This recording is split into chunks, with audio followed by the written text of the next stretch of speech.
Bonjour à tous et bonjour à toutes. Ce sera pas long, j'ai pas commencé, ce sera pas très long. Ben là, Anan a outrepassé son autorité, vous voyez. Ce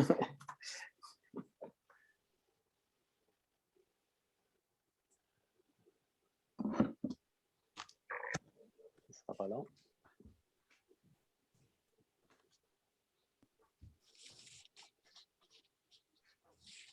Oui, allez, M. Bouchard. Oui, c'est bon.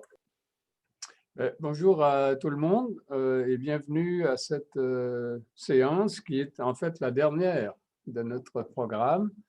Le programme qui visait, comme vous le savez, à faire le tour de la pandémie sous diverses dimensions.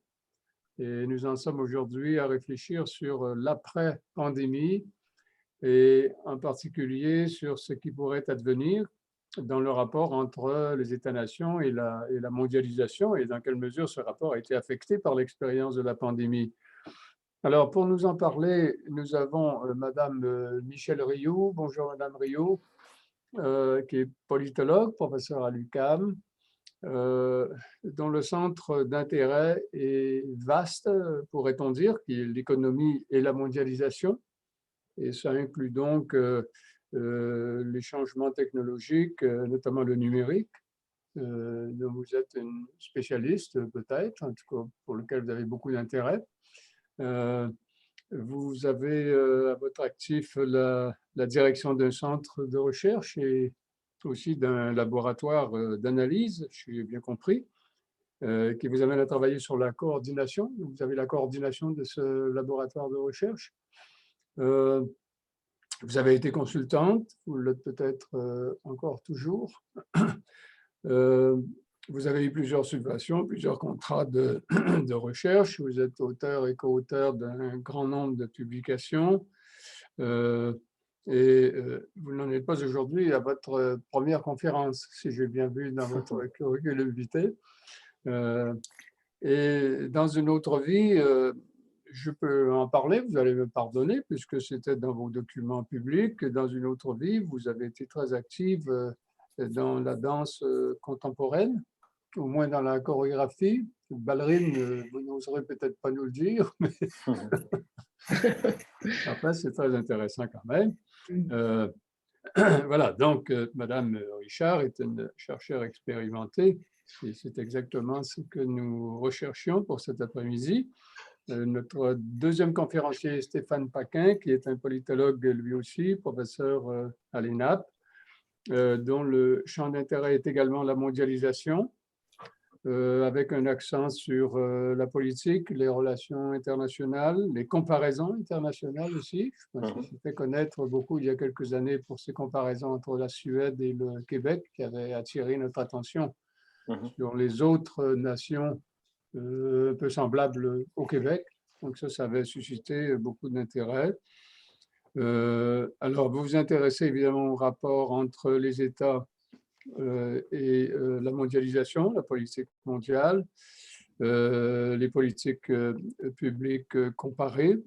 Vous êtes directeur également d'un groupe de recherche, vous êtes directeur scientifique d'un autre centre de recherche. Décidément, nous avons deux invités qui sont extrêmement occupés, très actifs. Vous avez fondé et vous dirigez à l'Université de Montréal une collection réputée.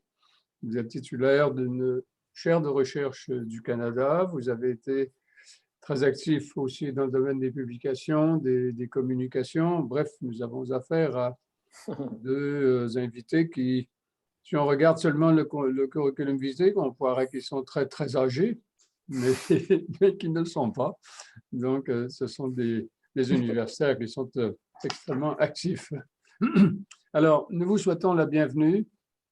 Nous avions hâte de vous entendre parce que les étudiants et probablement le public qui nous écoute aussi ont manifesté beaucoup d'intérêt pour le thème que vous allez traiter. C'était mon cas également, bien sûr. Et nous commençons, c'est comme vous voulez, c'est Madame Rioux, M. Paquin.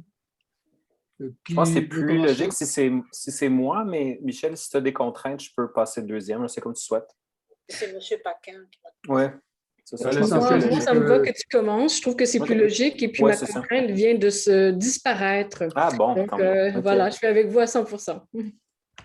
Parfait. Ben, écoutez, je vais donc commencer. Merci beaucoup, M. Bouchard, pour la présentation. Merci, Mme Simidi, puis toute l'équipe. Je suis très heureux d'être avec vous aujourd'hui. Je vais partager... Ah, c'est écrit que l'animateur a désactivé le partage d'écran. Est-ce que vous pouvez réactiver le partage d'écran? Thomas, C'est écrit que je ne peux pas partager mon écran. Je pense que vous devez aller dans une fonction pour m'autoriser à...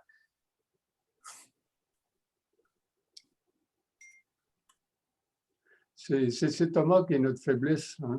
Ah, voilà, ça marche. Je commence. Je vais partir du début. Est-ce que vous voyez bien la présentation? Oui. Tout va bien. Bon. Alors, le thème qu'on m'a demandé de traiter avec vous, c'est le retour des États dans la mondialisation à la suite de la pandémie. Donc, c'est l'objectif des prochaines minutes. Bon, j'arrive pas. Voilà, si je vous présente le plan, je vais parler du phénomène, pour commencer, de la slowbalization. Il n'y a pas encore d'expression consacrée en français, mais c'est l'idée que depuis la crise économique de 2008, il y a clairement un ralentissement de la mondialisation. En fait, même certains parlent d'un recul de la mondialisation. Je n'irai pas jusqu'à parler de démondialisation parce que ce serait beaucoup trop fort, mais on va voir quand même qu'il y a un recul, il y a une régression. Après, on va analyser un peu le phénomène du retour du nationalisme économique qui était bien présent avant la pandémie. Et là, on sent une accélération qui se confirme en fait par la pandémie. Et depuis la pandémie, il y a deux phénomènes d'importance qui se sont produits. Le premier, c'est l'augmentation des mesures de restriction aux exportations. Donc, les pays refusent ou interdisent l'exportation de matériel sanitaire qui était nécessaire pour faire face à la crise.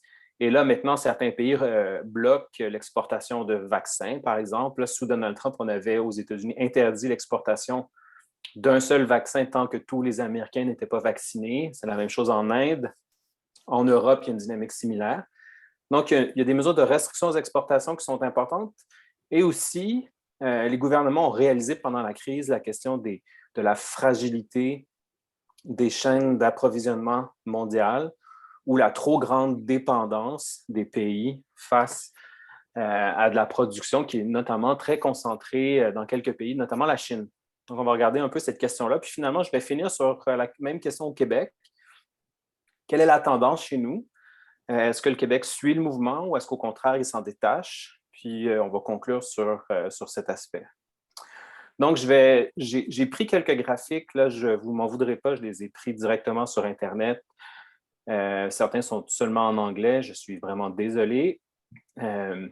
Mais la source est toujours indiquée en bas. Et si vous voulez, je peux rendre disponible la présentation, là. Cette diapositive explique l'évolution de la mondialisation depuis 1870 jusqu'à peu près 2018, 2017, 2018. Et ce qu'on peut voir, c'est que donc entre 1940 et 2008, on a vu une forte accélération de la mondialisation. C'est le rebond de l'après-guerre, puis après, c'est la période de libéralisation des échanges où on a multiplié les accords de libre-échange. Dans notre cas, ça a été l'ALENA, il y a eu l'intégration européenne, il y a eu plusieurs accords bilatéraux pendant la période qui ont favorisé une extension de la mondialisation. Et donc, si on prend le total des exportations et des importations mondiales, on était rendu à 61% du PIB de l'ensemble des pays de la planète, ce qui est inédit dans l'histoire, c'est très élevé. Certains auteurs ont même qualifié la période de période d'hypermondialisation pour expliquer à quel point c'est très fort.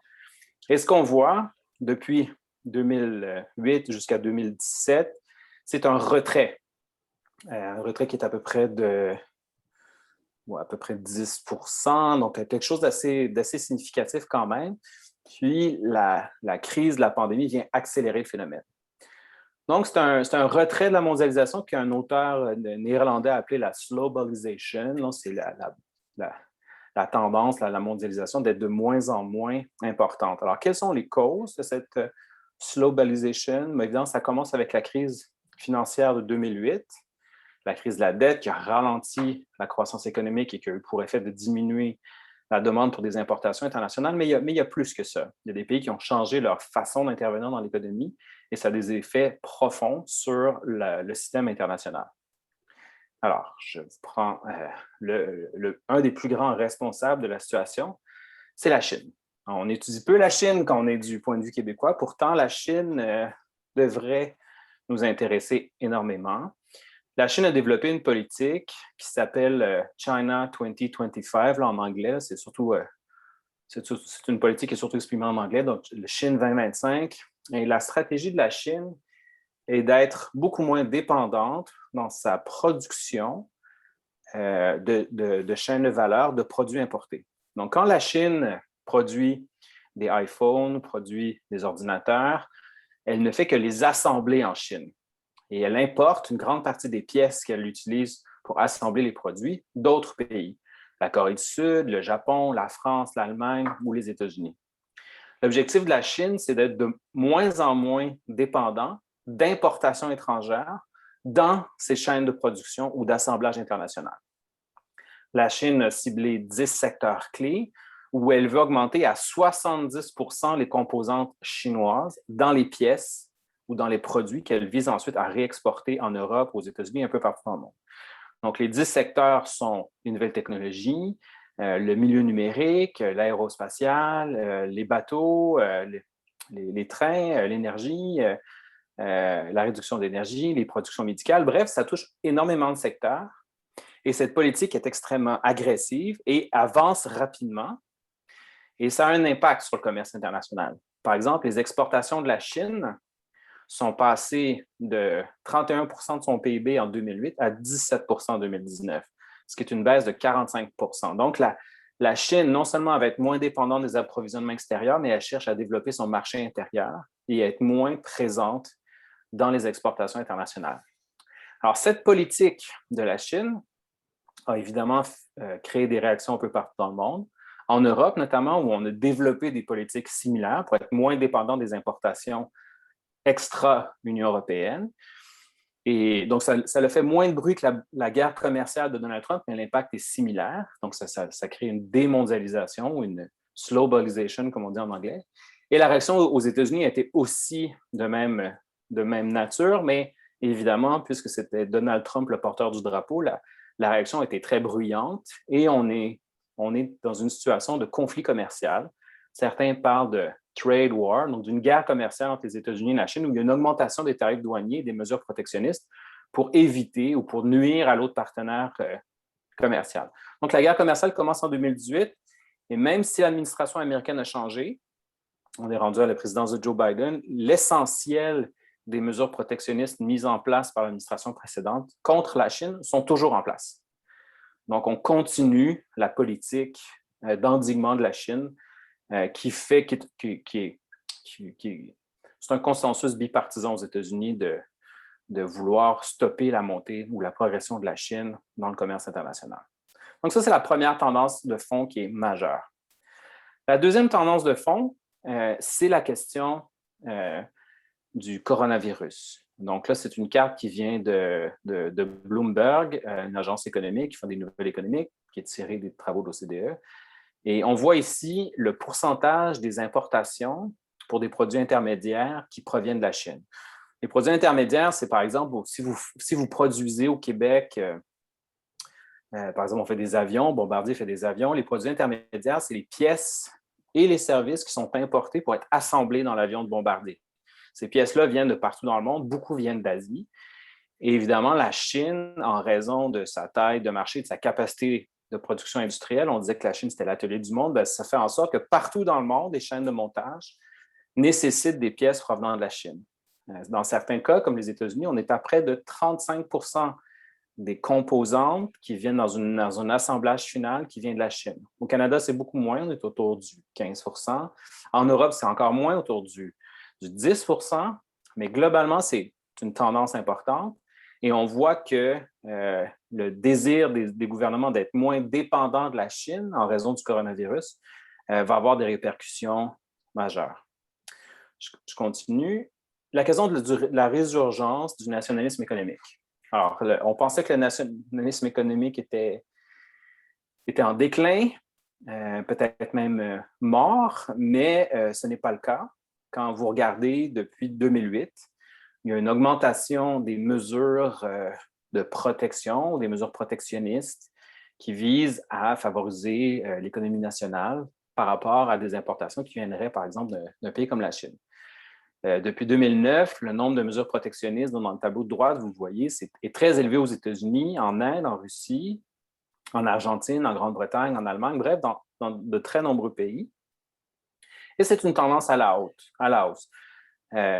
Les mesures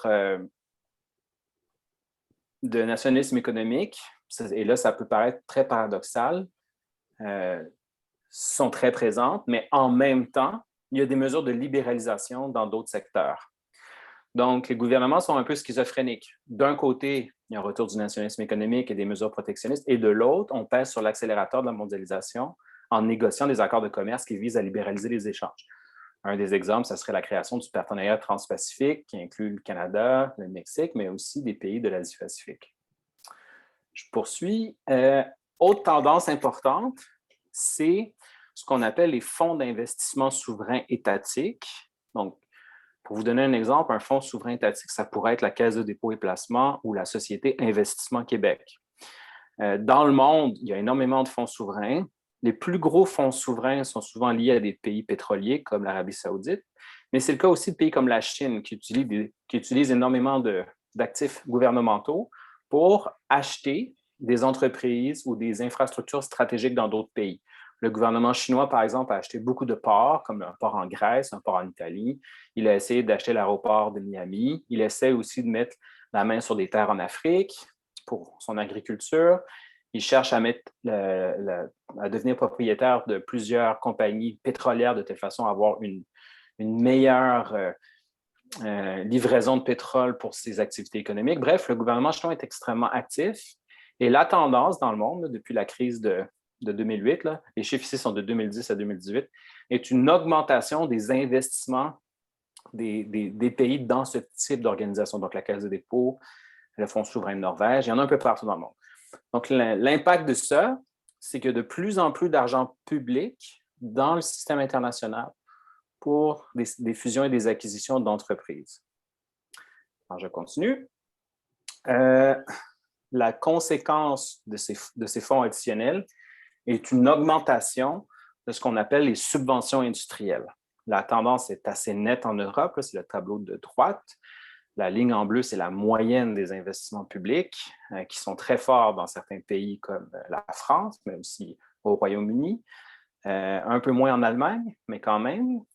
Puis le graphique de gauche, c'est au niveau mondial.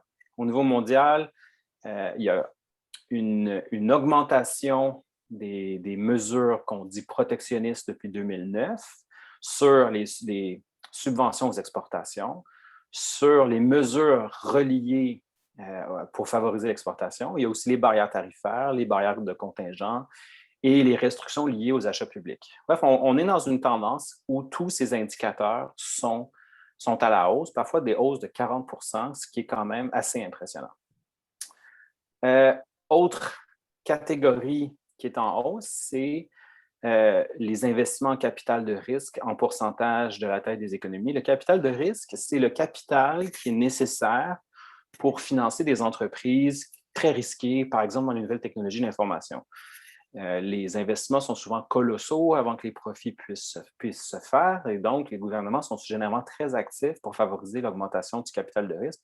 Et vous voyez dans les dernières années qu'il y a quand même une augmentation de la tendance, et le Québec, comme vous le voyez, suit la tendance. Le dernier sommet, c'était juste avant le tournant du millénaire. Puis là, ici, il y a eu l'éclatement de la bulle technologique qui a fait en sorte que les montants ont beaucoup diminué, mais ils commencent à réaugmenter depuis 2014.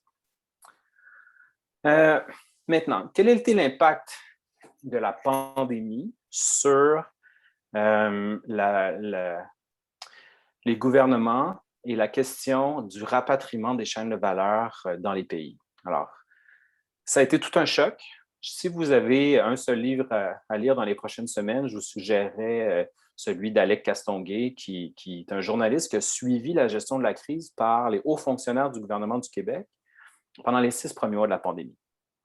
Alors, ce qu'on apprend, puis ça, c'est corroboré par des articles de journaux qu'on a vus dans plusieurs pays, il y a plus de 180 pays dans le monde qui voulaient la même chose en même temps. Puis là, c'est On parle de 180 pays, mais il faut ajouter les 10 provinces canadiennes, les 50 États américains, les États fédérés d'Allemagne, de Suisse. Bref, c'était énormément d'acteurs gouvernementaux qui se rendaient dans certains pays, notamment la Chine, pour pouvoir aller s'acheter des quantités très importantes d'équipements médicaux. Alors, cet événement-là, Alec Castonguay l'a qualifié de Far West. Pourquoi? Les États-Unis, par exemple, ont volé sur des masques qui étaient destinés à la France, c'est-à-dire que sur l'aéroport de Shanghai, l'équipement médical arrivait pour être mis dans des avions, des représentants du gouvernement américain avec des mallettes pleines d'argent soudoyaient les gens du transport pour faire mettre les cargaisons dans des avions en destination des États-Unis. C'est le genre de choses qui s'est produit. La France a volé des masques qui étaient destinés à la Suède. L'Italie a forcé de laisser sur son territoire des masques qui étaient destinés pour la Turquie. Bref, tous les pays se sont comportés un peu comme si c'était le Far West.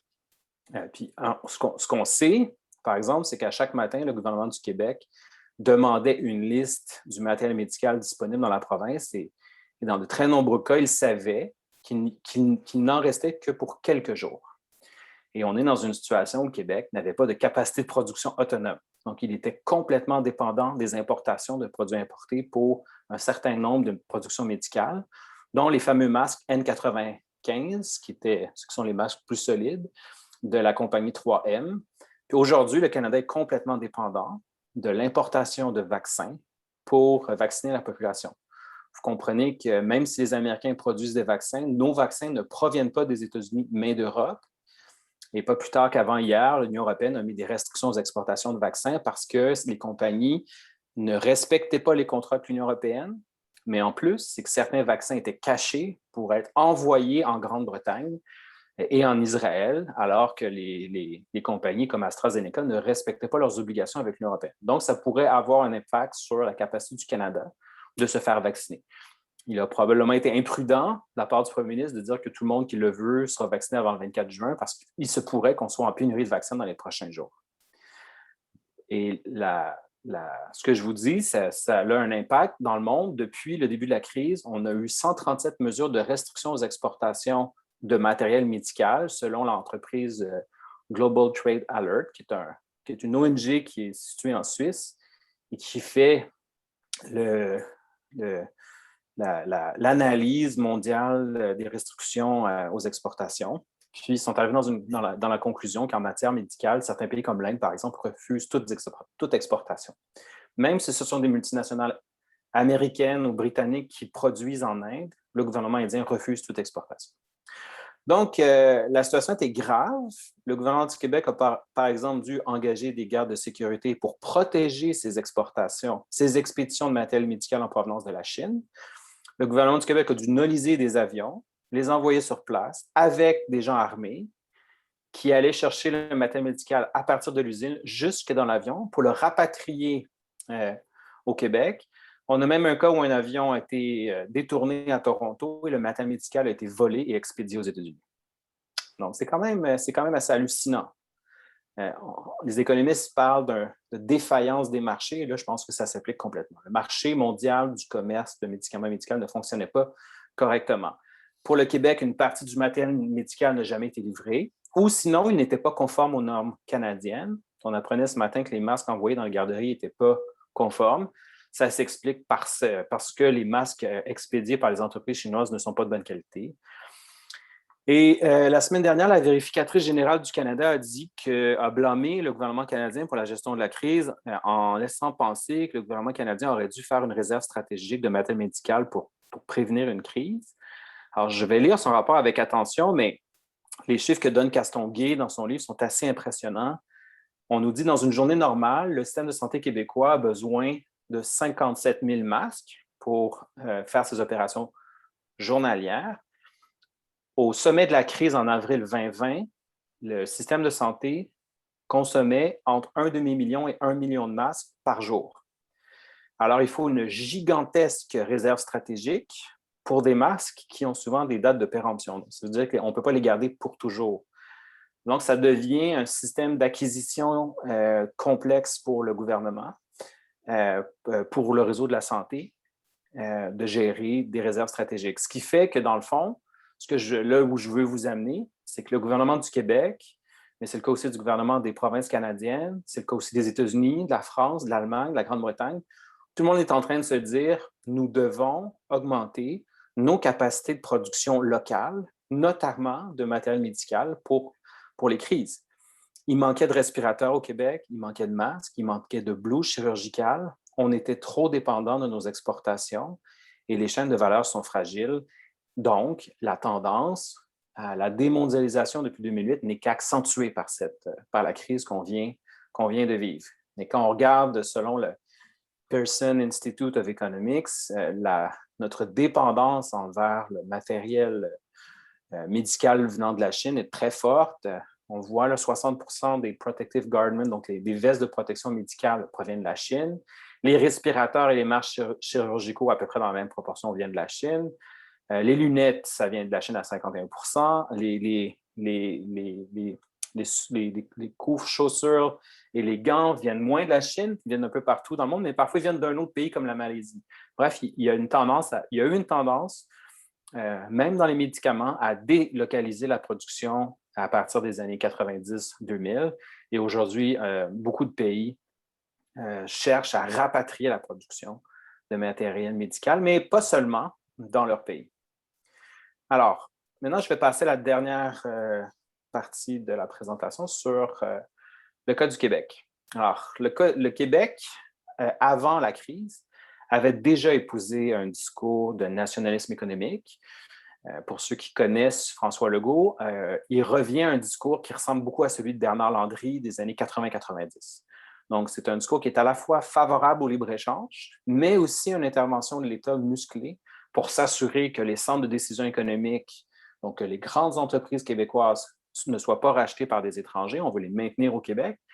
Et aussi, on veut être dans une situation où le Québec exporte davantage qu'il n'importe. Pour le moment, ici, vous avez la tendance du commerce international du Québec. Le Québec est en déficit commercial. Ça correspond à peu près à 7 ou 8 de son PIB, ce qui correspond à peu près à 23 milliards de dollars par année. Donc, le gouvernement du Québec veut revenir à une situation, donc à peu près à la période d'avant 2003, où on était en surplus commercial. Donc, nos exportations sont beaucoup plus importantes que nos importations. Ici, je vous montre un petit graphique qui est fait par l'Institut de la statistique du Québec et Desjardins économiques. On voit l'impact de la crise sur nos exportations et nos importations. Ce qu'on voit, c'est que nos importations ont décollé beaucoup plus rapidement que nos exportations. Et donc, on est toujours dans une situation de déficit commercial importante.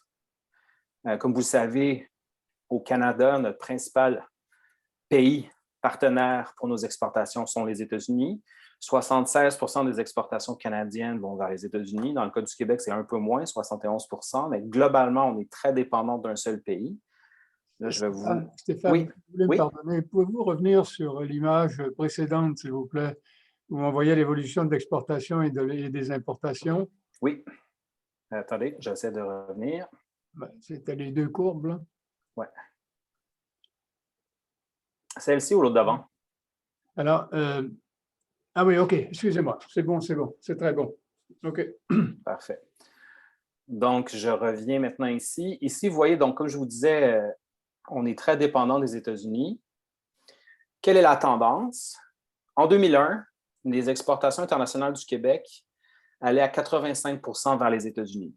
Avec la montée de la Chine, avec la concurrence de plus en plus sévère sur le marché des États-Unis, on a perdu beaucoup d'exportations.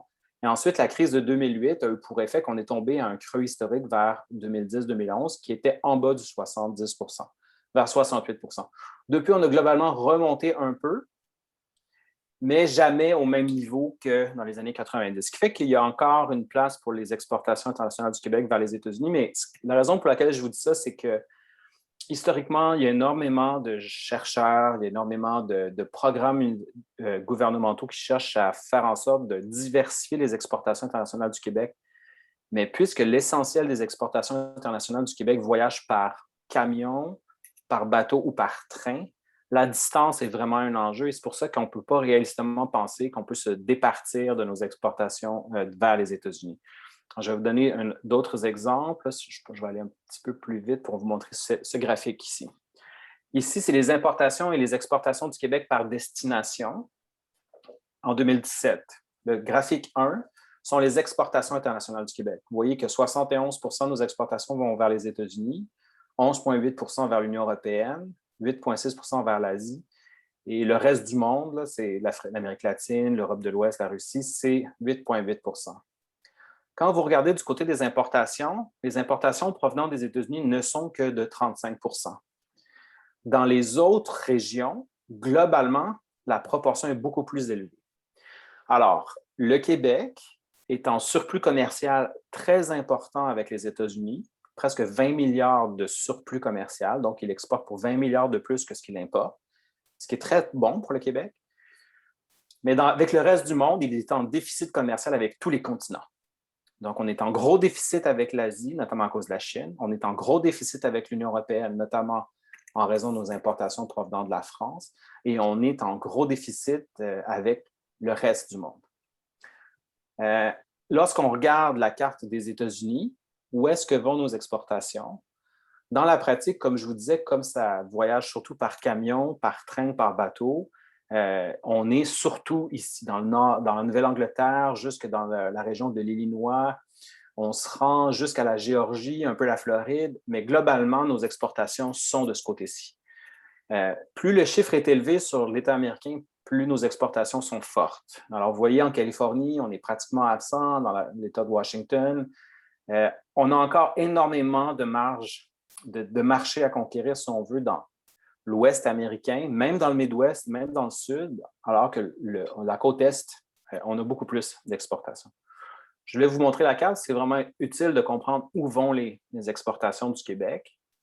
Et ici, c'est une carte qui est vraiment intéressante d'une compagnie qui s'appelle howmuch.net. C'est où est la richesse aux États-Unis. Alors, vous regardez, plus le petit triangle est élevé, plus il y a une forte concentration de la richesse.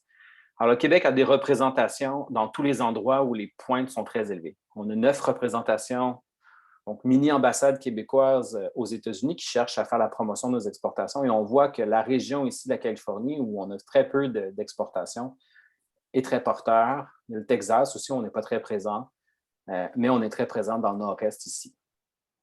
OK. Alors, qu'est-ce qu'on fait au Québec, justement? Quel est notre discours? En 2019, le gouvernement a déposé une politique qui s'appelle Vision internationale du Québec, qui vient compléter la politique internationale du Québec de 2017, mais qui avait été adoptée par le gouvernement libéral. On nous dit qu'en matière de relations internationales, le gouvernement continuera de promouvoir l'identité québécoise et les intérêts du Québec dans le monde, tout en mettant davantage l'accent sur le commerce et la diversification des marchés, ainsi que sur l'attraction d'investissements. On veut passer d'une diplomatie d'influence à une diplomatie économique. Donc, le gouvernement du Québec a fait prendre un nouveau virage économique à ses relations internationales. On revient en fait à la situation dont je parlais plus tôt de Bernard Landry dans les années 80, qui a créé son ministère du Commerce international et qui a voulu faire de la question économique l'enjeu fondamental des relations internationales du Québec. Pour ceux qui se posent la question, la dame qui est là, c'est Nadine Giraud, c'est la ministre des Relations internationales. Elle est née aux États-Unis, mais elle a grandi pour l'essentiel à Montréal. Au niveau du virage économique dans les relations internationales, c'est surtout le ministre Fitzgibbon qui est en charge de la politique. Il veut attirer plus d'investissements étrangers, accroître les exportations, recruter la main-d'œuvre et des talents, parce que le Québec est en pénurie de main-d'œuvre, stimuler l'innovation québécoise sur les marchés internationaux. Donc, il y a vraiment un désir de favoriser l'exportation, contribuer à la lutte contre les changements climatiques dans une perspective d'économie durable, attirer davantage d'organisations et d'événements internationaux au Québec et mobiliser les Québécois actifs dans les réseaux d'affaires internationaux pour aider les entreprises locales à s'internationaliser. Donc, on sent que le gouvernement du Québec va mettre énormément de moyens pour favoriser l'exportation. Alors, qu'est-ce qu'on a fait pour faire ça? On a créé un nouveau Investissement Québec. Investissement Québec est une société d'État qui se retrouve avec un doublement de budget, donc 1 milliard d'argent supplémentaire en 2019 avec la réforme. Le gouvernement du Québec va doubler le nombre d'employés à Investissement Québec, doubler la taille du portefeuille. Donc, Investissement Québec a maintenant des portefeuilles en capital de risque, beaucoup plus gros, et ils vont pouvoir prendre des risques beaucoup plus osé pour attirer des entreprises au Québec et favoriser les exportations des entreprises québécoises. L'objectif du gouvernement, qui, à mon avis, est irréaliste, pour être franc, c'est d'éliminer le déficit commercial à long terme du Québec, qui était de 23 milliards en 5 ans. Ça voudrait dire augmenter les exportations d'au moins 23 milliards ou bien de diminuer les importations d'au moins 23 milliards, ce qui n'est pas facile, considérant que seulement en pétrole, on importe pour 19 milliards par année. Donc, si on veut diminuer nos importations, il faut voir qu'est-ce qu'on peut vraiment substituer. Et on veut doubler le volume des investissements étrangers qui viennent de l'étranger vers le Québec en 5 ans. Lorsqu'on met énormément d'incitatifs gouvernementaux, on est capable d'attirer davantage d'investissements de l'étranger. Mais si vous vous rappelez ce que je vous ai dit au tout début, les montants que le gouvernement du Québec met sont importants, mais partout dans le monde, la tendance est la même. Donc, les entreprises qui vont vouloir investir vont avoir le choix et vont avoir la capacité de mettre en compétition des territoires et des gouvernements entre eux pour les attirer, ce qui est une tendance à la hausse, une tendance inflationniste sur les investissements gouvernementaux. Et ce qui fait que la tendance, le Québec suit donc la tendance mondiale, mais ça veut aussi dire que les capacités de succès dans ce contexte-là sont plus difficiles. Autre chose qui est intéressante, c'est qu'Investissement Québec vient d'embaucher une équipe de personnes qui sont spécialistes dans le remplacement des chaînes de valeur. Donc, ce sont des gens qui vont identifier les importations du Québec qui entrent dans des chaînes de valeur locales, donc dans la chaîne d'approvisionnement locale, pour les substituer par des productions locales qui seraient subventionnées par le gouvernement, pour être moins dépendants des importations. C'est la première fois que je vois ça chez Investissement Québec et ça indique aussi un changement de culture organisationnelle. Et c'est tout à fait logique avec les transformations de l'économie mondiale des dernières années. Voilà, j'ai terminé ma présentation. Merci. Merci Stéphane. À vous, Madame Juriot.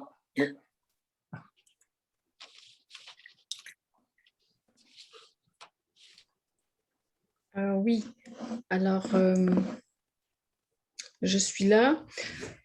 Je ne sais pas si vous m'entendez bien, si vous me voyez bien. Moi, je vois que mon ami Stéphane. Mais Stéphane, merci beaucoup pour cette belle présentation. La première chose que j'aimerais dire, c'est que justement, ce contexte, je dirais, de résurgence de l'interventionnisme d'État un peu désorganisé dans cette mondialisation qui est aussi minée par la pandémie, fait en sorte que si on pouvait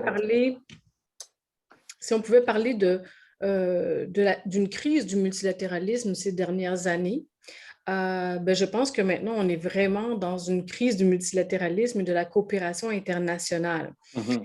Une crise qui, je dirais, n'est pas nécessairement palpable, mais je pense que ce que mon collègue Stéphane Paquin vient juste d'énoncer démontre bien combien les États sont en train de renouveler leurs interventions économiques, sans que ceci ne soit nécessairement une mauvaise chose, mais c'est sûr qu'au niveau de la coopération internationale, ça va créer des problématiques qu'il va falloir justement aborder avec des institutions, disons-le, qui sont un peu, et j'aime bien reprendre l'expression de Pascal Lamy dans une conférence qu'il a donnée à l'Institut d'études internationales de Montréal, qu'il disait des institutions qui sont un peu trop pépères. Hein, je trouvais ça drôle qu'il utilise surtout que lui a été quand même à la tête de l'Organisation mondiale du commerce.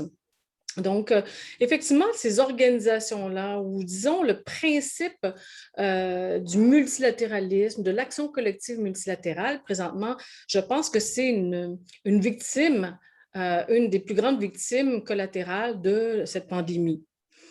Donc, effectivement, on a vu avec Stéphane que les États, le Québec, mais partout dans le monde, déploient des stratégies pour se réinsérer dans cette mondialisation qui, à la fois, sans être une démondialisation, est une mondialisation dont les limites ont été révélées, dont les maillons faibles ont été révélés. Alors ça, on apprend beaucoup. Ça, c'est peut-être le côté positif que je voudrais mentionner au départ, c'est-à-dire que cette pandémie nous permet de voir un peu les failles qui existaient avant et que peut-être, puisque il n'y avait pas trop de crise, bon, il y avait eu celle quand même de 2008 de laquelle on a appris, mais je pense que celle-ci, elle est vraiment une très grande crise qui nous révèle à la fois notre incapacité de répondre rapidement, notre incapacité d'avoir des modes plus pluriels de gouvernance, sans se poser les questions de la légitimité, etc. Je vais revenir là-dessus. Et aussi la crise des valeurs, c'est-à-dire on ne sait pas quelles sont les valeurs qui régissent les comportements et les interventionnismes. Donc, on se retrouve, s'il y avait un parallèle à faire, on se retrouve un peu dans une situation où est-ce que dans l'entre-guerres, il y avait eu une crise. Il y avait eu des bulles spéculatives, je dirais, les années folles. Après ça, il y avait eu la crise des années 30, une crise économique qui avait vu les États réintervenir de façon assez désordonnée. Puis après ça, il y avait eu une grande guerre. Espérons qu'on n'aurait pas besoin d'une grande guerre pour remettre les institutions en place et je dirais, trouver un pilote dans l'avion. Mais présentement, je pense que toutes les grandes organisations internationales sont à la remorque des États. Les États ont repris, je dirais, in extremis, leur rôle. Ils interviennent, mais on ne sait pas quelle va être la dynamique internationale qui va en découler. Et puis moi, habituellement, je suis assez optimiste, mais je pense que présentement, on doit être très, je dirais, précautionneux. Je dirais, on devrait plutôt être pessimiste avant tout pour justement pas se faire avoir dans cette histoire. Donc, je vais commencer à voir un peu sur le retour des États. Pourquoi c'est un problème? C'est un problème parce qu'on l'a vu dans les années 30, lorsqu'il y avait des interventionnismes désordonnés, sans règles de droit, sans discussion sur ce qui est acceptable comme intervention, ce qui est du protectionnisme, ce qui relève de l'agression stratégique et ce qui relève d'un interventionnisme qui se justifie sur le plan je dirais, de la précaution. Je reviens un peu à la conférence de Pascal Lamy qui avait dit il va falloir au niveau multilatéral être capable d'avoir des politiques ou des convergences sur ce que lui il appelle le précautionnisme.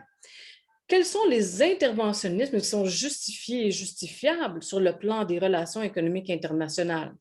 Et quelles sont celles qui relèvent d'un protectionnisme ou d'un instrument stratégique, je dirais, une concurrence déloyale?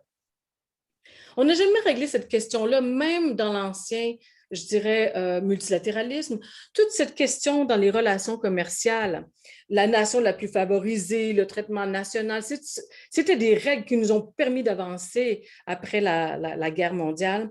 On a construit des organisations, le GATT, mais maintenant l'Organisation mondiale du commerce, qui ont été capables de pacifier, de désarmer jusqu'à un certain point les États. Mais on n'a jamais abordé vraiment la question de qu'est-ce qu'on peut permettre aux États, sauf dans le cas des clauses de sauvegarde où là, bon, il y a des catastrophes naturelles, où il y a des industries qui sont complètement dévastées. Là, on a fait de la place aussi au développement, au traitement national différencié pour que les États puissent avoir une certaine marge de manœuvre. Mais cette question-là, elle reste entière. Pour moi, elle reste entière, c'est-à-dire que présentement, avec le Buy America ou que ce soit la restriction des exportations des vaccins de l'Europe, jusqu'où les États peuvent-ils intervenir sans remettre en question les fondements de la coopération internationale tels qu'ils existent, qu'ils se sont développés, mais tels qu'ils sont aussi dépassés dans la situation actuelle? Depuis 70 ans, 75 ans, on vit avec les mêmes principes de coopération internationale qui sont assez rigides.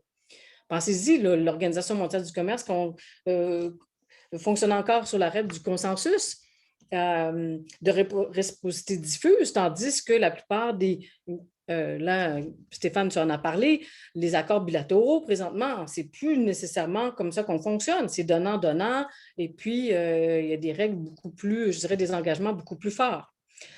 Et même la ECG, par exemple, j'en parlais hier dans une autre conférence, la ECG, qui va beaucoup plus loin sur la coopération réglementaire. Et on peut se poser la question, est-ce qu'il ne faut pas investir un peu plus sur le plan multilatéral, ces questions de coopération réglementaire, surtout dans la gestion d'une crise comme celle de la COVID, qui a des impacts tout à fait importants. Donc, le premier grand, je dirais, défi pour moi au niveau de la coopération et des relations internationales, c'est d'encadrer le retour des États. Comment on va faire ça? Sur quel type de fondement, de concept, de règles de droit? Le droit international a son rôle à jouer, mais aussi, je dirais, c'est plus un consensus politique.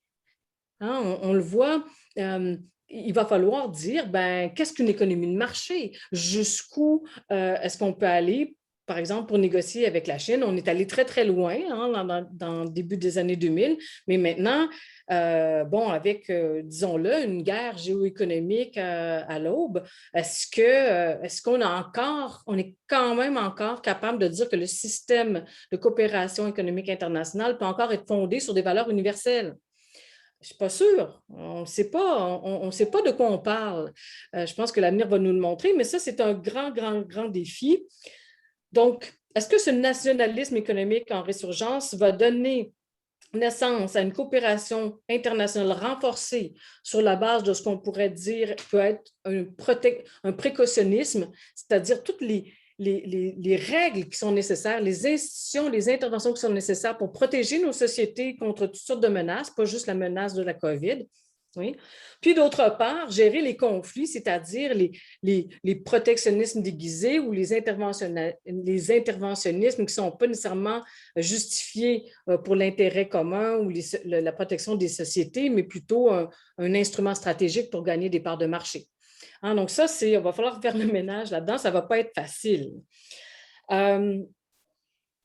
On a vu aussi des grands débats présentement qui sont en train d'être discutés au niveau de la propriété intellectuelle. Comment on va gérer non seulement le commerce des vaccins, mais la gestion de la capacité de production et de reproduction, parce que ce n'est pas fini, hein? On va falloir qu'on se batte contre des variants, il va falloir avoir de la coopération. On peut dire que le multilatéralisme a été efficace au début, cette grande coopération. Je me souviens quand M. Bouchard m'a contacté, je disais, mais c'est incroyable, cette grande coopération internationale au niveau de la science. Ça, il faut quand même revenir là-dessus. Ça nous donne, je dirais, un optimisme, hein, place à l'optimisme et à avoir toutes sortes je dirais, d'espérance pour l'avenir. Mais en même temps, on voit que présentement, les entreprises et les États travaillent en silo actuellement. Donc, comment on va contrôler et gérer la question des brevets, de la propriété intellectuelle face à je dirais l'impératif de santé publique mondiale. Je voudrais revenir peut-être parce qu'il y a eu beaucoup, puis je vais être assez courte, peut-être qu'on pourrait prendre des questions après, mais il y a quand même tout un agenda au niveau international qui nécessite, je dirais, une agilité, une habileté de réponse rapide qu'on n'a pas, je l'ai mentionné, avec des organisations internationales, un multilatéralisme qui est un peu pépère. Il y a le Forum de Paris qui essaie de renouveler un peu le multilatéralisme parce que, disons-le, hein, le FMI, la Banque mondiale, l'OMC, même l'ONU sont en retard d'une coche. On ne peut pas dire qu'on peut les féliciter nécessairement sur comment ils ont fait face à la crise. Donc, il y a d'autres trajectoires qui sont en train d'émerger. Ça, c'est super intéressant, mais en même temps, c'est un panier de crabes. Parce qu'on est en train d'essayer de réinventer le multilatéralisme un peu, je dirais, sur le coin d'une table, sans le discuter dans des lieux, dans des forums qui sont plus officiels. Alors là, on va au World Economic Forum, au Forum économique mondial, on va dans le Forum de Paris pour la paix, que je félicite d'ailleurs cette initiative. Mais ce que je veux dire, mon point, c'est plutôt de dire que là, on ouvre la porte à une pluralité d'acteurs qui vont avoir une rapidité d'action qui est nécessaire, mais en même temps, la légitimité de ces forums, la capacité des acteurs privés d'être en première selle, ils ont besoin d'être obligés ou impliqués dans les solutions multilatérales de l'action collective. Ça fait 20-30 ans que les Nations unies acceptent de plus en plus d'ouvrir à la société civile, aux acteurs privés, parce qu'il faut les responsabiliser. Ce sont parfois des acteurs qui sont plus, je dirais, ils ont plus de capacité d'agir et de structurer notre futur que même les États les plus puissants. Pensons par exemple à Google ou à Apple ou à Amazon. Ce sont je dirais, non seulement des locomotives, mais ce sont littéralement des bulldozers. Je veux dire, ils sont en train de casser et de restructurer toutes les sociétés dans lesquelles elles pénètrent, avec beaucoup de positifs, mais beaucoup de négatifs. Donc, comment ce nouveau multilatéralisme qui est en train de trouver ses voies ailleurs que, par exemple, dans les grandes institutions qu'on connaît, va être structurant, puis comment on va avoir un contrôle démocratique sur ces voies-là. Donc, moi, je félicite la France de prendre cette initiative-là, d'avoir un forum ouvert sur le monde avec de nouvelles initiatives, mais en même temps, je pourrais vous donner des références. Il y a un paquet d'auteurs, d'experts qui critiquent. Félicite d'un côté, mais en même temps, il y a quand même je dirais, une voie de dépassement, mais en même temps, des pièges politiques, juridiques qu'il faut connaître. Et je pense qu'il faut peut-être rapidement mobiliser l'ONU pour avoir une capacité d'ajustement structurel, institutionnel plus grande. Et je pense que ça va passer par des acteurs comme qui vont retrouver un rôle peut-être sur le plan multilatéral plus grand, notamment l'Union européenne. L'Union européenne avec les États-Unis, avec l'élection de Biden, je pense que ça, c'est un grand plus, c'est une grande source d'espoir pour retrouver peut-être un consensus multilatéral, pour réactiver ce multilatéralisme et la coopération internationale à grande échelle. Et je pense, en finissant, que les grands enjeux devraient être justement cette transition post-COVID. Comment cette transition post-COVID va nous amener à mettre le doigt sur les failles qui existaient avant et auxquelles il faut s'adresser, les nouvelles façons de faire que la pandémie a, comme je l'ai dit au début, a amené avec des interventions, comment ces interventions-là vont être encadrés sur le plan international, mais aussi cette grande transition numérique et écologique. Oui. Ça, on l'oublie souvent, puis je ne suis pas une experte de la transition écologique, mais c'est certain que c'est quand même incroyable qu'on n'a pas encore une organisation mondiale de l'environnement. C'est incroyable. À ce moment-ci de la crise climatique, des changements climatiques, de cette transition écologique, l'urgence d'agir, on n'a même pas été capable au niveau de la coopération internationale de créer une grande organisation. Alors, je vous laisserai là-dessus. J'ai été assez brève, j'ai parlé très vite, mais si vous voulez, on peut reprendre dans une période de questions certains éléments de ma présentation. Merci de votre attention. Merci beaucoup, Mme Rioux. Anne, comme d'habitude, vous me réservez le soin de poser la première question. Vous avez la parole, M. Bouchard. Bon, vous voyez que moi, je ne fais rien sans la permission de Anne, bien sûr. Ma question s'adresse à nos deux invités, je crois. Une première façon d'expliquer le déclin de la coopération internationale, ça pourrait être les crises, celle de 2008, la pandémie. Ça pourrait être aussi la régression de ce que Mme Rioux a appelé les valeurs universelles, bien que là, moi, je voudrais faire preuve d'un peu de scepticisme. Les valeurs universelles, c'était peut-être davantage les intérêts convergents des États pour toutes sortes de raisons. Et qu'à partir du moment où ces intérêts deviennent discordants, ben, les valeurs universelles, on les voit refluer. Donc, ma question est la suivante. Est-ce qu'une première façon d'envisager l'après-Covid sur le plan de l'économie mondiale, c'est de penser que ce sont des crises qui étaient la cause des perturbations que nous avons vues et le nationalisme économique, etc. Et quand ces crises seront passées, il y aura un retour à la normale, entre guillemets, c'est-à-dire à l'état de la coopération internationale telle qu'elle était auparavant. Moi, je ne suis pas un spécialiste, mais est-ce qu'il n'y aurait pas plutôt quelque chose de plus profond qui s'est déréglé dans la sphère mondiale et qui expliquerait en profondeur ce qui se passe et qui serait aggravé évidemment par les crises? Je commence, Michel? Bien sûr. Oui, ben, très bonne question. C'est la question qu'on se pose dans les gens qui travaillent sur l'économie politique internationale. Est-ce que c'est un phénomène qui est beaucoup plus vaste, le déclin de la coopération, ou est-ce que c'est quelque chose qui est vraiment lié à une crise, un événement qui serait plus localisé? En 2008, c'est vrai qu'il y a eu une grosse coopération internationale. C'est une crise financière inédite dans l'histoire. On a créé le G20. Les pays ont rapidement agi pour essayer de résorber la crise financière. Mais c'est vrai que l'essentiel de la crise a été réglé par une coopération des banques centrales, des gens non élus qui voyaient plutôt la question de la crise monétaire comme une crise qui appelait une réponse technique, en fait. C'est pomper des dollars, s'assurer que les institutions financières n'allaient pas s'effondrer, puis relancer l'économie par la dépense publique. Le nationalisme du vaccin, c'est un peu différent. On arrive dans une tendance assez curieuse à l'heure actuelle où la Russie et la Chine qui ont produit un vaccin vaccinent peu leur population, mais exportent leur vaccin vers l'Afrique, vers l'Europe de l'Est, vers l'Amérique latine. Et on voit qu'il y a un nationalisme, qu'il y a un soft power du vaccin, qu'il y a un jeu d'influence que ces puissances-là essaient de faire, alors qu'au contraire, les États-Unis ont choisi de vacciner leur population en premier, puis ensuite exporter les surplus de vaccins à l'international. Et une des explications, c'est ce qu'on appelle la rivalité hégémonique. C'est des très grands mots, mais c'est l'idée que pour que le système international fonctionne, il faut qu'il y ait une très, très grande puissance qui fixe une direction. C'était les États-Unis en 1945.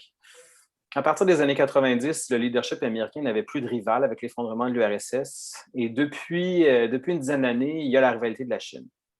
Et maintenant, presque tous les grands enjeux, toutes les grandes questions internationales sont interprétées à partir de la confrontation entre la Chine et les États-Unis. Et pour le vaccin, clairement, il y a un jeu de rivalité de puissance. Et puis, la crise entre les États-Unis et la Chine est très profonde. Elle affecte l'OMC, elle affecte l'Organisation des Nations unies, elle affecte le Fonds monétaire international, elle affecte toutes les grandes organisations issues du compromis de post-1945. Et on se demande si Biden a un discours très internationaliste, là, très typique américain 1945. C'est une source d'espoir, comme Michel a dit, mais il y a aussi un discours très anti-chinois, très hostile à la Chine que Trump partagerait pour l'essentiel. Et donc, est-ce qu'on est dans une situation de transition hégémonique où l'émergence de la Chine est en train de déstabiliser le fonctionnement du système international dans un contexte où l'Union européenne est tellement faible qu'elle n'a pas vraiment de mots à dire, là. Elle est ignorée par les grandes puissances? C'est vraiment la question. Un grand auteur qui s'appelle Graham Allison a publié un livre il y a 2 ans ou 3 ans qui a été traduit en français sous le titre de « Vers la guerre ». Est-ce qu'on est destiné vers une confrontation qui pourrait dégénérer jusqu'à une guerre? Ça me semble improbable d'aller jusqu'à la guerre, mais certainement faire de la rivalité par d'autres moyens, nationalisme du vaccin, l'exportation des zones d'influence. Clairement, il y a une rivalité qui est en train de déstabiliser le système international et dans un contexte où les États-Unis ont perdu une grande partie de leur autorité politique sur le monde depuis 20 ans. Donc oui, c'est vraiment quelque chose qui me semble plus profond. Madame Rioux, vous pourrez intervenir sur la même question tout à l'heure, mais là, je voudrais l'enrichir d'un élément. Est-ce que la rivalité entre les États-Unis et la Chine ne sera pas un peu compliquée aussi par des interférences qui viendraient d'autres acteurs qui deviennent de plus en plus importants, comme l'Inde, par exemple?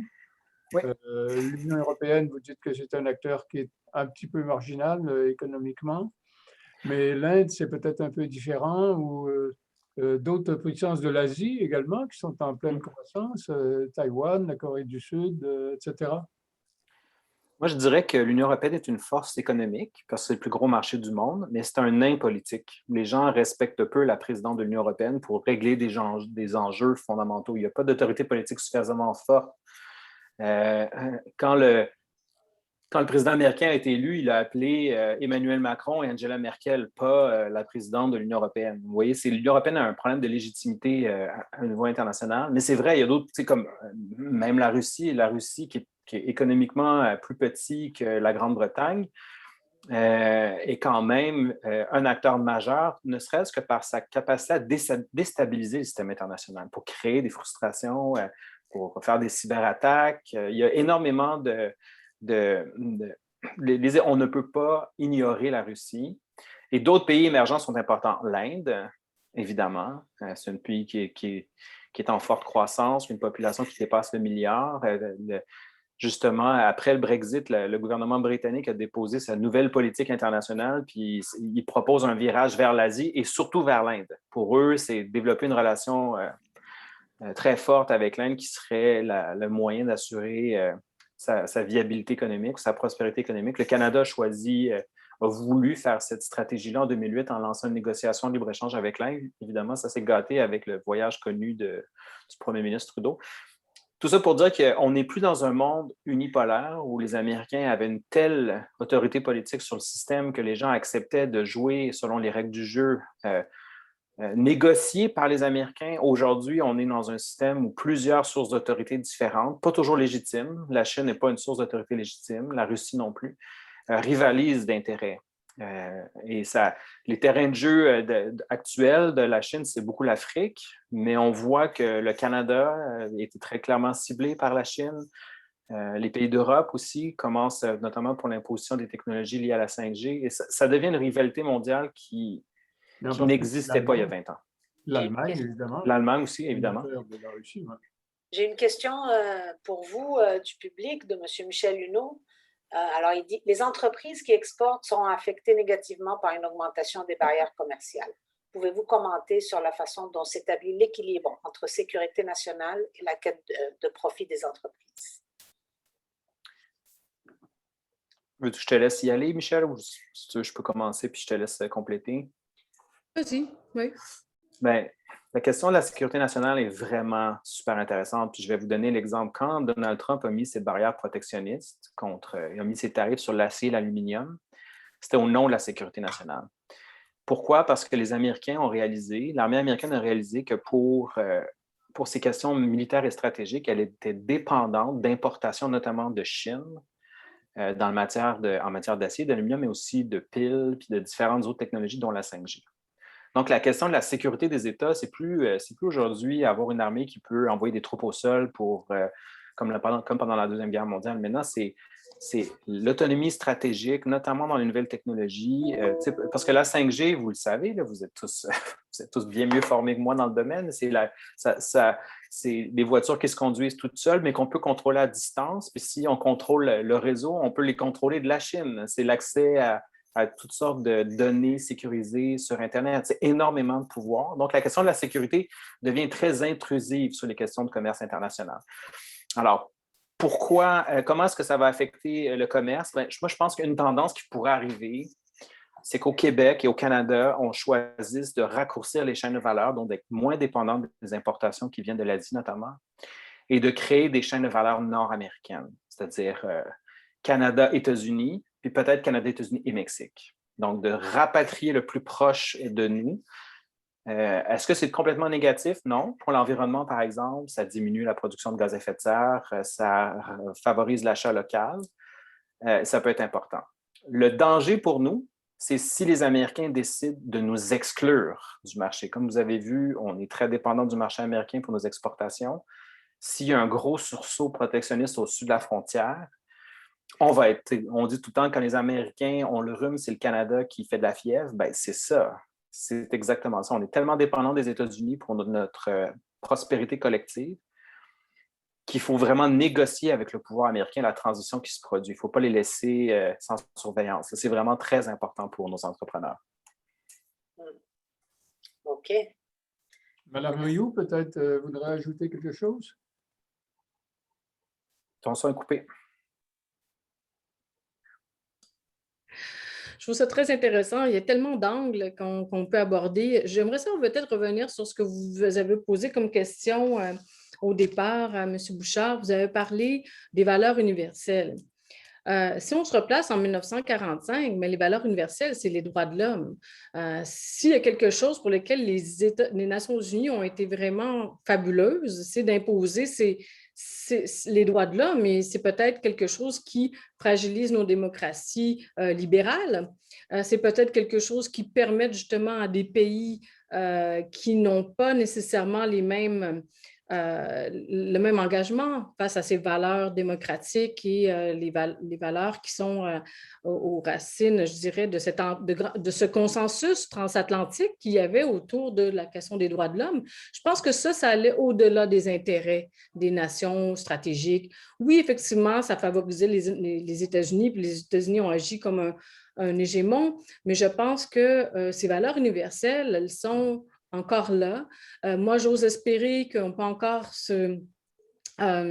avoir une action multilatérale, mais peut-être avec des processus qui sont différents, qui dépassent peut-être la capacité d'ajustement des Nations unies ou du multilatéralisme actuellement, mais je pense que des nations qui seraient unies envers des valeurs des droits de l'homme dans toute la complexité, je veux dire sa dimension éducationnelle, sa dimension, la relation avec la nature, donc l'écologie, la dimension économique, sociale, juridique, il me semble que peut-être qu'on est ébranlé, peut-être que ça nous a fragilisés en tant que démocratie libérale, mais je pense qu'il y a encore de l'espoir. Ces valeurs-là, à mon sens, sont encore défendables et justifiées dans notre monde. Et peut-être qu'on a oublié ça parce qu'on a fait des deals. On a fait des deals stratégiques, mais je pense que moi, je travaille beaucoup, par exemple, j'ai un livre qui vient de sortir il y a 2 jours, j'en profite pour faire une petite publicité. Vers une politique commerciale socialement responsable dans un contexte de tension commerciale. C'est tout ça, c'est la place du travail, des normes du travail, la façon dont on établit des normes sur le plan de l'environnement, sur le plan des conditions des travailleurs, dans une mondialisation qui n'avait pas nécessairement, qui a fait un pari, avec des chaînes de valeur de l'Asie, avec des pays qui n'ont pas le même engagement par rapport au respect des normes du travail, des normes environnementales, qui pensent que c'est, je dirais, les grands pays de ce monde qui font de l'impérialisme juridique ou du protectionnisme déguisé, mais ce n'est pas du tout le cas. Donc, je pense qu'il y a beaucoup de choses à faire, mais j'ose espérer en tout cas que cette valeur, tu sais, c'est pas juste la coopération, il faut se demander le sens de la coopération internationale. Qu'est-ce qu'on défend? Est-ce qu'on défend juste des intérêts commerciaux ou derrière, est-ce qu'il n'y a pas aussi des valeurs démocratiques qui sont importantes à défendre?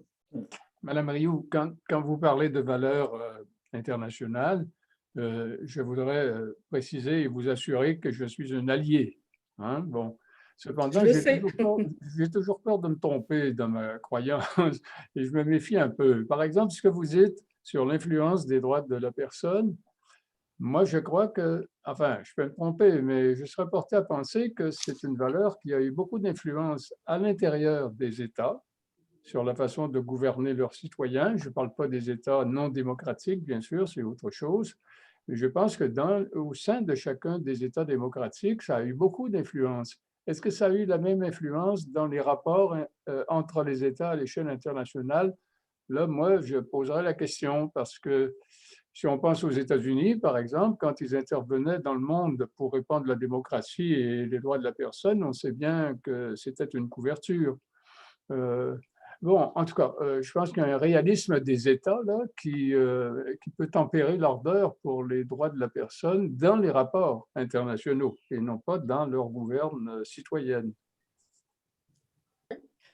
Vous savez, mon collègue Stéphane Paquin vient juste de terminer un bouquin sur les organisations internationales. Je suis certaine qu'il va avoir des choses à dire, mais moi, je vous dirais que sur la question des chaînes de valeur, vous savez que la Californie, présentement, demande au moins aux grandes entreprises de faire un rapport sur toute la chaîne de valeur et comment l'entreprise, vous allez dire que c'est du soft power, mais c'est quand même pas rien quand un État des États-Unis demande un global reporting sur l'ensemble de la chaîne. La transparence, c'est le début de l'action. Et je pense qu'on est peut-être au balbutiement de cette responsabilité sociale des entreprises. Il ne faut pas non plus laisser ça aux entreprises toutes seules. Je pense que les législations vont devoir légiférer sur la manière dont on monitore, ça c'est un anglicisme, dont on surveille les entreprises. Oui. Et vous l'avez dit, maintenant, on avait, avec les Nations unies, on a renvoyé ça au niveau national.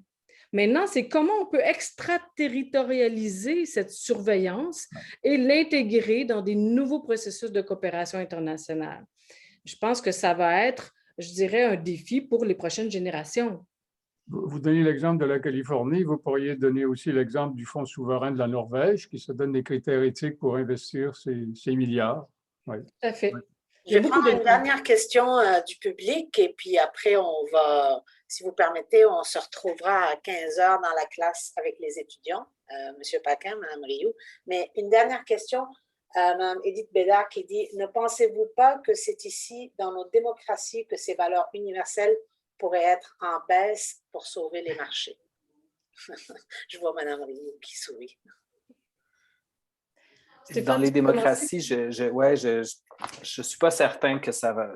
La façon dont je le vois, c'est que depuis une cinquantaine d'années, il y a une croissance économique inédite dans l'histoire humaine qui s'est produite. Puis une des conséquences de ça, par exemple, c'est qu'en 1980, il y avait une personne sur deux dans le monde qui vivait dans la pauvreté extrême, selon la définition de la Banque mondiale. De nos jours, c'est environ 10 %.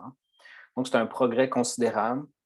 Cette richesse qui a été créée dans de nombreux pays a eu pour effet de créer des classes moyennes ou des gens un peu plus aisés qui commencent à réclamer des droits démocratiques.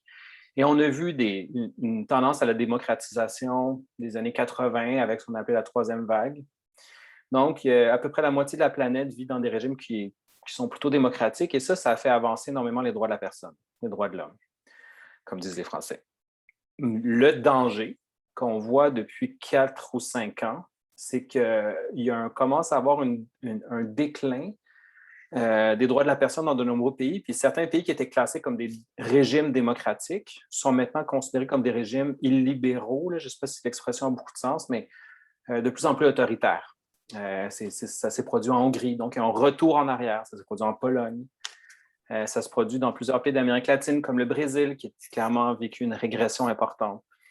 Et est-ce que la tendance actuelle de mondialisation, de crise de la finance internationale, de délocalisation de certains emplois, de frustration, un des exemples que je cite dans le dernier livre que j'ai publié, c'est le déclin de la désyndicalisation.